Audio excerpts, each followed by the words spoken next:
Hello, international students. This is Bash Ali, a licensed Canadian immigration consultant, a member of ICCRC for past 10 years.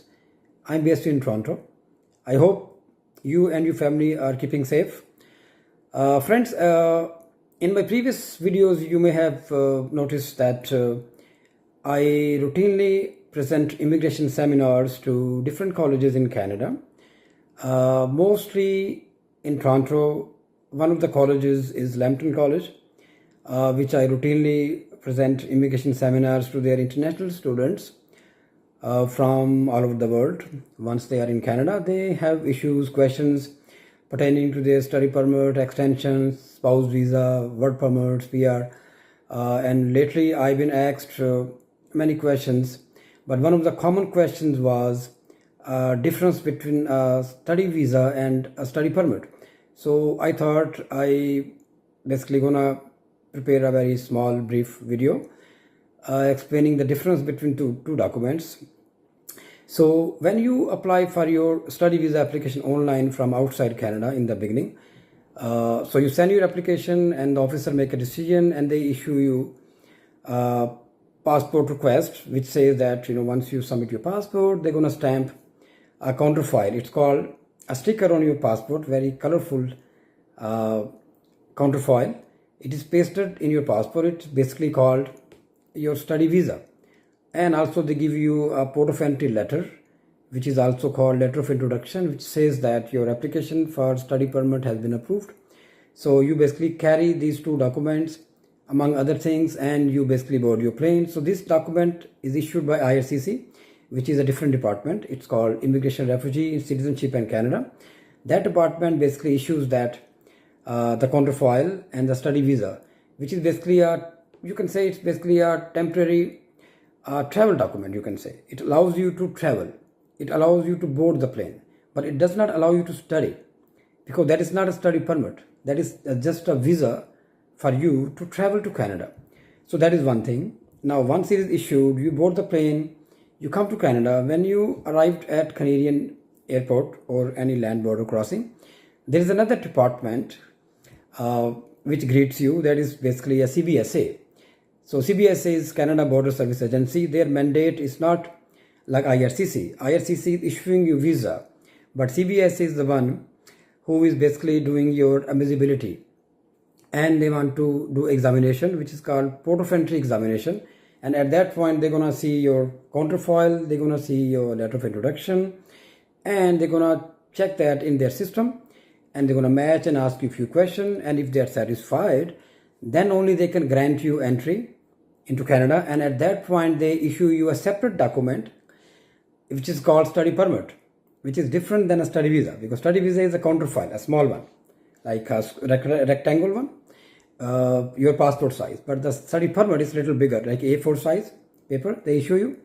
That's called study permit, which has your name, your college name, your program, your province, your date of birth, your passport details, and then it says at the end there are some conditions that you are, for example, you are allowed to work off campus, on campus. These are called remarks, and there is the expiry date. So that expiry date is matching with your counterfile. If you come to Canada for study 2 years, so study permit issued for primarily 2 years. So the major difference between visa and permit is the visa is to travel and the study permit is issued by CBSA that allows you to study in Canada. Without that, you cannot study, because quite often if you are unable to satisfy the CBSA officer the purpose of your visit, because they conduct an examination, it's called POE examination, port of entry. So at that time, you got to be in a position to explain your purpose. You should be able to answer questions, and they will be asking you multiple questions about your purpose, which school you're going to. They're going to checking language skills, and they're going to see how many funds you have, your GSE account is active, which college you're going to, which city you're going to. Especially nowadays, due to COVID restrictions, they're going to make sure that you have bought a COVID-19 readiness package from your own college. That's they want to make sure that your package is intact and it's bought directly from the college, not from your private sources, because that won't be accepted and they may deport you if you show up on the border without official CBSA COVID-19 readiness plan package if you have done privately. So privately, it won't be accepted. So Once officer is satisfied, they're going to issue study permit, and they also issue you SIN, social insurance number, which allows you to basically work off campus and on campus. That is a work permit. But basically not a work permit, it's basically a social insurance number which has a 9-digit number, which allows you to work and show to your employer that you have a SIN card, because that is very important for your payroll and tax deductions.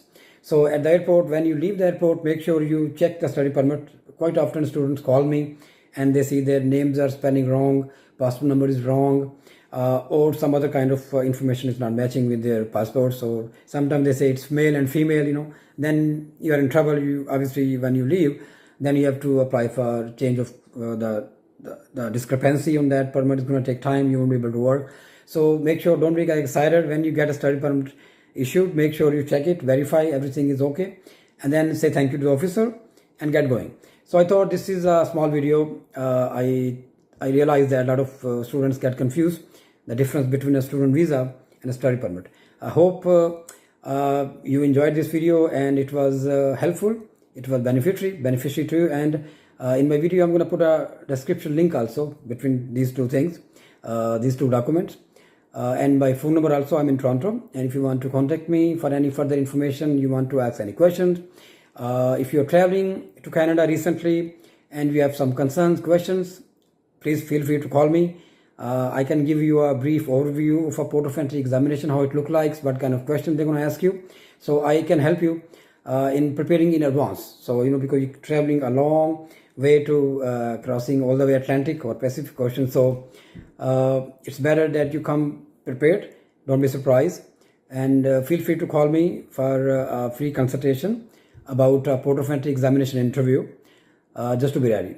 Again, if you like this video, please share with your friends and subscribe my channel. And I hope to bring more videos like this in future. So guys, in the meantime, stay connected.